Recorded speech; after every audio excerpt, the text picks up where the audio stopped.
Well, actually, if he has this shaft still in his driver, he's probably not a shaft geek. Big fireball, that's the sun. Like the good ones are like proper good. Nick, hello.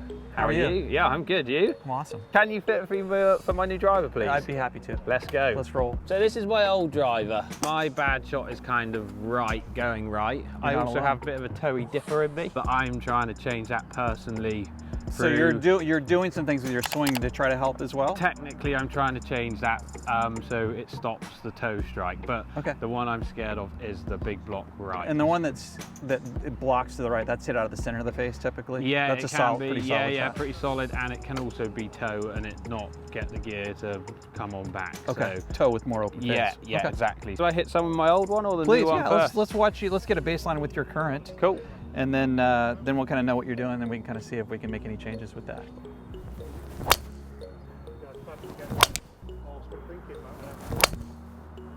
Oh, like that's the one that I don't want to see, basically. Drift to the right. So that's a good snapshot of like your typical miss? Yeah. So it's it starts a little right and it fades a little bit. Yeah. So you got a little bit of both. Yeah. And you've got standard 9-degree, set up standard with the max. Okay. Yeah. The wind off the left a bit? Well, it's been a number of different directions. It's off the left for sure. Like that again, that's a bit heely, that one. That's the danger too, right? When you start to fix the toe hit, yeah, exactly. You have an open face with a heel hit, which adds more fade spin into it. Yeah, so like, I'm a bit like in between. Yeah, you're in the gray area between the old swing and the new swing. Yeah, like that with my old swing would start there and draw back, but now, because I'm changing strike, I need to find out. Yeah, the hit location, that's one of the things we should talk about it for sure, because the hit location changes things pretty dramatically. Yeah. So, because that didn't feel much different, just strike was more middle. 67-12 at 2400. Yeah, pretty much right out of the manual with that one. Do you, even though you fight a block, do you kind of like the fact that, like, would it start center and then falling slightly right? Is that a good stock shot for you, or do you ultimately want to turn it over a little bit? What are you really looking for? I mean, if that's like what happens, and I know that I can aim there and it come back, that's cool. Yeah. Okay. But I honestly don't mind that whatsoever. It's the way a lot of good players like to try to do it. Just aim down the left and smash Bang it down away the at left. it. Yep. Yeah. As I test my new swing thoughts more and more, my strike's going to be moving more and more heel side anyway, which is kind of like quite nice and safe. I'm not going to get the toey dippers out the air. I'm just going to get you at least eliminate. Yeah, you start to make it more of a one-way miss and less of a two-way miss, which that can definitely help things. And that's the toey one. Yep, got it.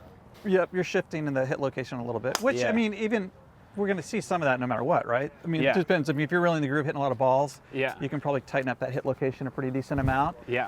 But all of us, even the pros to some extent, are going to see that hit location shift. And here's the thing that's really important about driver shots versus like an iron shot is like in an iron shot, you can shift the hit location.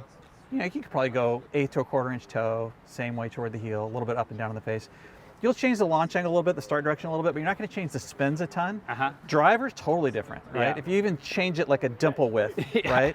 Then suddenly you're going to put 300 RPMs of side spin on it. You go a dimple width on the other side of the CG or the balance point, you're going to put 300 on it going the other way. Absolutely. Same is true vertically, right? Vertically, you're going to get massive difference in the backspin rate. So that's why it's always important. You know, it's easy to say, hey, make sure you're hitting the same place in the face every time. Easier said than done. But it's important to kind of know, like you've been working on, to understand what your tendencies are and what the ramifications of those tendencies are. Yeah. And that's kind of where the new design comes in. We're trying to combat that a little bit. There's just so fast you can make a driver out of the center of the face and have it be conforming. So what a lot of the engineers are trying to do is they're trying to make the face stable enough so that not only do you maintain ball speed when you slightly mishit it, but you have what's called spin robustness, which is kind of a fancy term for saying if you go up on the face a little bit or down on the face a little bit, a little toe, a little heel, you don't get those radical changes in spin. Absolutely. And the spin is the most dominant part of the aerodynamics, right? That's what's really controlling the curve, the flight, the climb of the golf ball, the lift on the golf ball. So if we can reduce that and make that tighter, that means we're making that window smaller and smaller and smaller. We're making the shot look over and over again more the same way. So that's really one of the ideas behind the design on the new driver. We're always trying to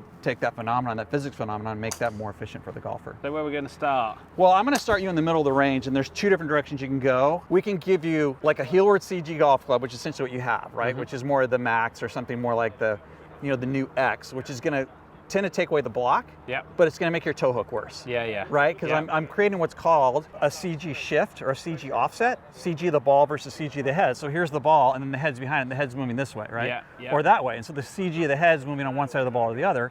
And when those CGs are misaligned, that's what's causing these side spins. So on the one hand, it's going to help you on one side of the equation, but it's going to make your toe hook worse, right? Yeah. So it'll fade less, make your toe hook worse if we give you a heel shafted one, or a heel CG head with the mass properties. Now we could do, if we did that, we'd want the face to be as open as possible, right? Yeah. To try to offset the toe hook. Absolutely. Now we could do it a totally different way. We could actually have a CG that was more toeward, that reduces your kind of toe hook shot. Yeah. But we would then not want the face quite as open, because when you catch it center or heel, it's going to start right and fade more. Because I think if, and again, this is me like needing to practice and play around with my new swing, because I feel like I can move my strike. I just need more time to practice it and get it zoned in, basically.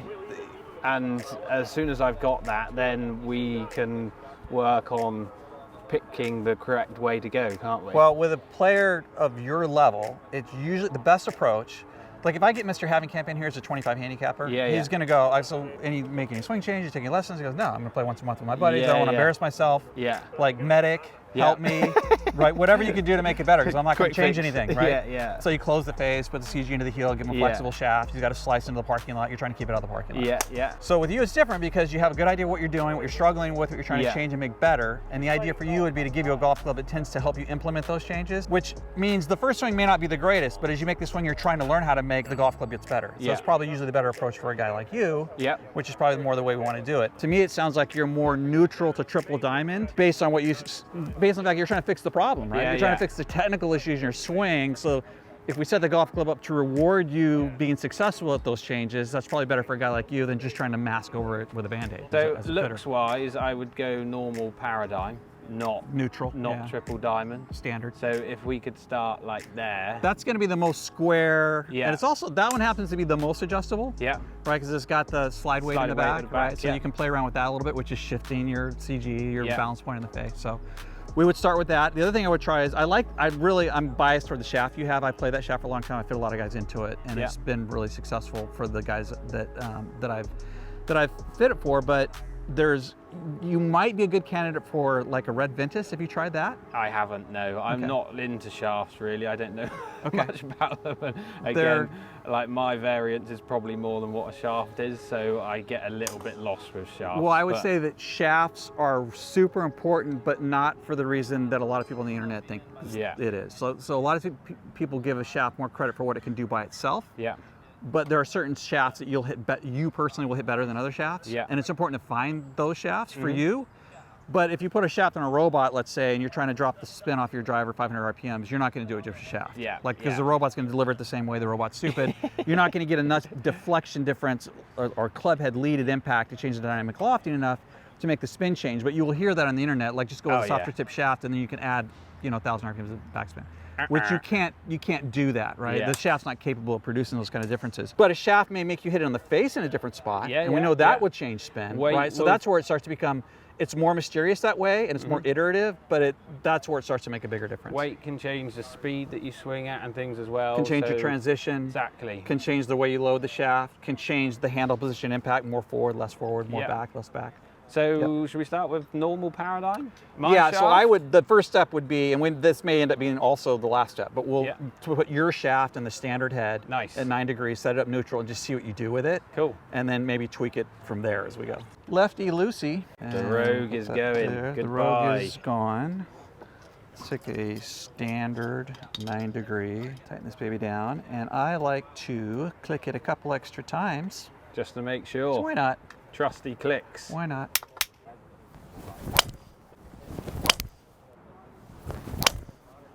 So far in the playability, especially with like the staff pros I've worked with, this baseline model compared to the previous, the Rogue baseline model, is going to tend to be, this one plays a little stronger, and the neutral position tends to have a little bit more right. The other one tends to have kind of almost like slight draw built in the neutral position. This one in the neutral position tends to have almost a little bit hang right.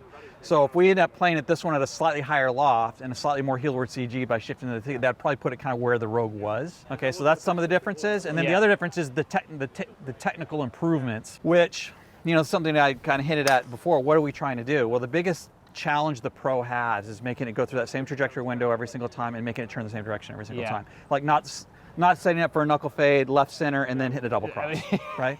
So they're more concerned with that than saying, well, this new driver, you won't control it as well, but it is 1 mile an hour faster off the center of the face. Yeah. Not as important for a player of that stature, right? Yeah. So that's where the new technology really can help, because what we've tried to do with the way we've done the new jailbreak face, the way we've reinforced the face, the way we've changed the variable thickness in the face, we've tried to not only make the face, the way the face moves, make it rebound more efficiently, have the ball come off the face more efficiently is the more technically correct way to do it. But the other thing is, by taking the club and making a larger percentage of it carbon composite, it gives us what's called more discretionary mass, right?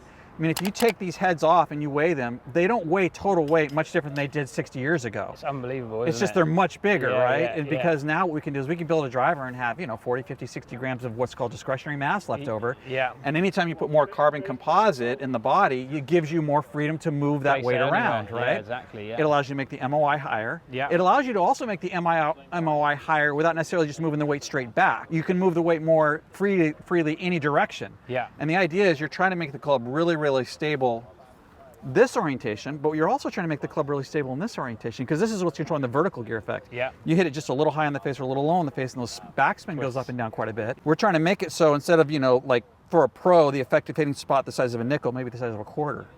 And if you can do that, then all of a sudden, not only does the ball speed stay more constant, but the launch angle, spin rate, side spins, back spins, everything stays more constant. So the window gets smaller. That's the idea of, more carbon composite, more efficient face, able to move weight around more efficiently. That's the whole idea behind what we're trying to do with all that stuff. So I feel like I know with my swing that I'm delivering more handle forward, which makes my face open and do that cut. So that's the next question. It looks like it has some right in it. Yeah. So how much do we want to try to take out with a club versus you hit it a couple more times and see if we need to take it out with the club? Because if I aim left a bit more now. Are you aimed at the tower roughly? Yeah, I'll go. I was like end bunker is kind of like my fairway. Okay, so you're going to go slightly left of that. I'll go left of that and maybe cut if anything, because I definitely feel like my strike is moving more heel side, which gives me a bit more confidence to aim down that left side.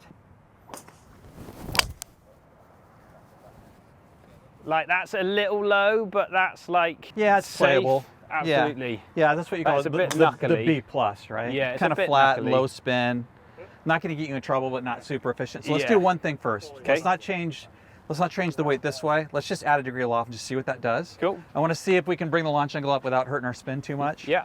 And then we can mess around with the right to left stuff. The reason I kind of want to do the loft first is because the loft is going to set the face angle a certain way. Yeah. And then we can start to readdress the right left stuff if we need to change anything after that. Because the loft will change the way the face is. Obviously, what I'm doing when I'm increasing the loft is I'm going to make the face, these faces come just a smidgen open, standard. Yeah. So if I go to find a neutral and a +1 and put that at essentially 10 degrees, I'm going to add obviously a degree loft, but I'm going to also make the face a little less open.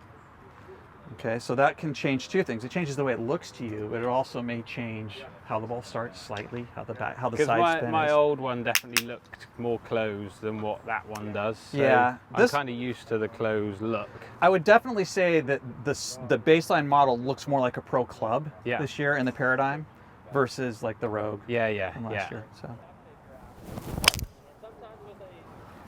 Because like that, I don't mind either. If I'm aiming in the right spot again, like I'm going to miss right. I would say two things. If that was aimed slightly further left and the face was slightly less open. Yeah. So if the face was slightly less open, that would be less dynamic lofting. It would have chopped off some of that spin. Yeah. A little bit of the side spin to the right. It would have brought it down this way, and then that started that way a little bit more. So it may be that around 10 on this head might end up being better for you. And again, 170 ball, 2-2 spin, like it's more now me just sorting myself out, isn't it? More than anything, and getting some. Yeah, I think 10 is pretty good. I don't know how much we want to move the slide weight, and then if we want to tinker around with shaft a little bit to see if there's some other option that might be viable.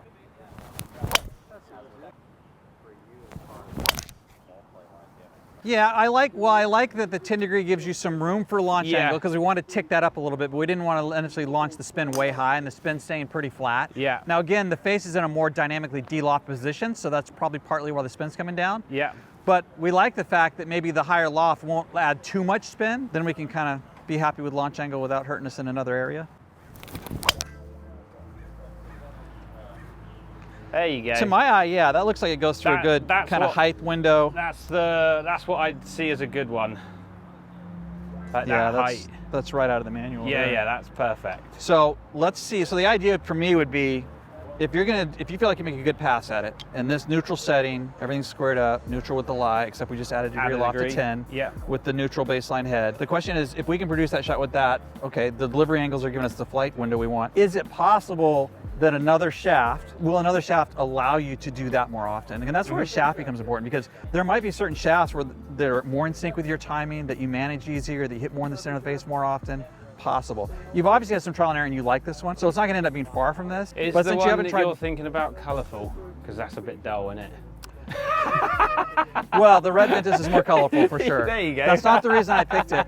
So the reason I think you're a candidate, and this is the funny thing, is like it's like for the fitting process, right? It's like what's the most systematic, what's the most rational, systematic way to work through a fitting process where you're likely to get a good end result? If you're looking at the head, and you should kind of cover the head first, kind of see when the guy delivers good angles, he makes a pass he likes at it, what kind of head is going to produce the flight you want technically. That's kind of a math equation, right? Yeah. So if you have a guy that's launching a little high on the launch and spin, this is a little oversimplified, but a little high on the launch and spin, and he's got an 11 degree lofted driver, you're pretty sure if he makes the same swing with a 10 degree lofted driver, you're going to drop the launch about a degree, and you're going to drop the spin about 250 to 300 RPMs. And you shouldn't feel like you're taking too much of a gamble predicting that before it happens. Yeah, so like if the guy can play golf at all, we're probably going to see the launch and spin come down about that much on average. But if you make that same kind of assertion with a shaft change, like what's a stiffer tip shaft, so we should see the launch and spin come down. Don't make that prediction, because you might see that, and you might see the opposite. You know, we've done testing before where you take a shaft that's stiffer and the guy's supposed to hit it on paper lower, and because it's stiffer, the way he tries to make it flex is he pushes out this way on it. Yeah. He pushes out radially on the downswing, and what that does is puts the handle in a more dynamically lofted position here. It puts the handle more behind, and he takes the stiffer shaft and hits it higher because of the way he reacted to the shaft. And so with the shaft, how are you reacting to that? And is that reaction good? Is it consistent? Is it better? Yeah. And the shaft might end up doing something different than what the manufacturer says it should do, which it does do on a robot, but the robot's stupid. It doesn't know any better. It just clamps the thing down and goes. Doesn't react, does it? No, it's totally unbiased. Different shaft in. Well, actually, if he has this shaft still in his driver, he's probably not a shaft geek, just because it's older. Yeah. And shaft geeks aren't caught with older shafts. It's like, if shaft geeks will have the shaft that came out 15 minutes ago. Yeah. Yeah, James. Okay, we are going to try the red Ventus. This happens to be the TR model, which is the newest model, but it's a red Ventus 7X. This one happens to be tipped an inch, so it's a little bit more of a standard tour build, which you've got the speed for. Main difference, this shaft, it has a lot of similar characteristics to your current shaft, but your shaft is really more focused on it's pretty rigid at the tip side.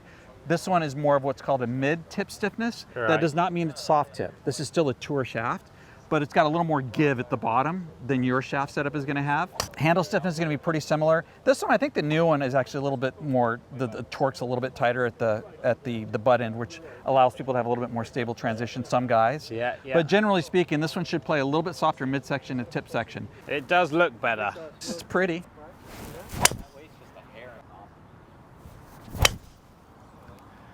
Ooh, there's the one we do not want.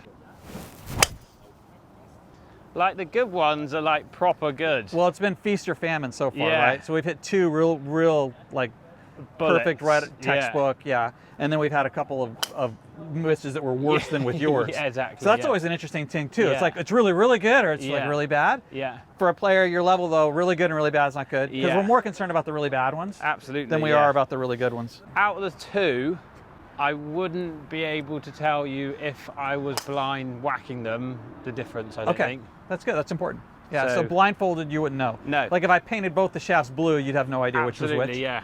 Okay. I honestly don't think I'd know. And again, like that was another rip down the middle. And I definitely feel like with this, the good ones are good, aren't they? Like I just can't have that dip or blocky thing. Yeah, I mean, so once you see a couple of stinkers like that, yeah, then it really has to redeem itself after that. I mean, it really has to. You have to get in a groove and go, wow, okay, I found it. Me and the shaft know what each other are doing now, and we're locked in. One thing that the bad sign about a shaft is, here's why this can happen, because this is always going to be the thing. The question is like, well, if it's so capable of good shots, what's the deal with the fact that I can change the shaft? It's not that different, but a little different in certain ways. And suddenly I'm like feast or famine. My good ones are really good, and my bad ones are like horrible. We know the shaft isn't changing that much, so what makes the miss that much more horrible? Well, usually one of the key factors that you and a shaft aren't quite synced up is hit location changes more. So when you don't hit shaft as solid, or a club is solid, the shaft and the club is probably, because that's what's connecting you to the head, right? Yeah, yeah. So that's where the shaft becomes really important, is like how consistently can you hit it in the same place in the face, preferably center face, but at least the same place in the face more consistently. And we know that ball flight changes more radically in curve when the hit location changes. That's the biggest denominator, right? Yeah. So if I'm seeing those big numbers, that means your hit location is changing more. That means you and the shaft aren't getting along as well. I mean, that's not a mystery thing. That's a pretty clear technical thing. Because with my shaft in it, like, we didn't have any left toey ones. We had some shots that went low left, looked a little smothery, but were like laser beams down the left side of the fairway. The bad ones were literally high and a little right, weren't they? So I can aim them left, and then if I do get my pull, that's kind of it. But my like watching you hit, just sitting back here and watching you hit, as a club fitter, I would say the head's putting it through the right window with a good pass. Okay, check on that box. And then we try a different shaft, and you don't hit that shaft as solid. You don't control it as well. Yeah. So you've done some iterative kind of trial and error, but that shaft seems to be working. And my other option I thought might be something to look at.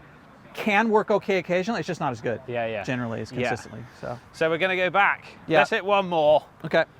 One more, just in case. Okay. Don't hit it 315 down the middle. A little more curve, but not bad. And again, like, I don't mind that at all. But I can do that with the other one. So I think we're kind of there. I think it's my old shaft. It's old trusty, and with the standard Paradym, and a bit more loft than what I'm used to. Yeah, and these play a little stronger. These play a tad stronger, and the neutral models tend to play with slightly less left bias or slightly more right bias. I would say this is more of like, if you put it on the robot, hit it in the center of the face, square it up, everything. If anything, it's going to tend to have a little bit of fall right at the end. Based on probably more like the face angle slightly open, and then internally the weight's pretty much dead neutral. So because of that, because it plays slightly stronger, slightly flatter with lower spin, and slightly more right, when we go up 1 degree, the 9 degree up to the 10, we take the face and it becomes less open, and we add a little bit of loft to it. So that kind of puts us in our trajectory window that we want. And then we experiment with the shaft a little bit, and the shaft, your shaft as a delivery mechanism of that head, seems like you hit it more solid more often, so that makes the spin more consistent. You go through the same trajectory window every single time, and you maintain better ball speed with it too. So there we go. I think your shaft and this head in the neutral +1 in the loft. Let's put the trusty back in. Let's do it. Thank you very much for your time, Nick. You're welcome, Matt. Pleasure to meet you. Yeah. Thank you for visiting. And we'll take the rain back home with us, shall we? Yeah, we've had it for 15 minutes and it's been too long. You can have it. We didn't like it. Great to meet you. Thanks very much for your time. Thanks for coming in.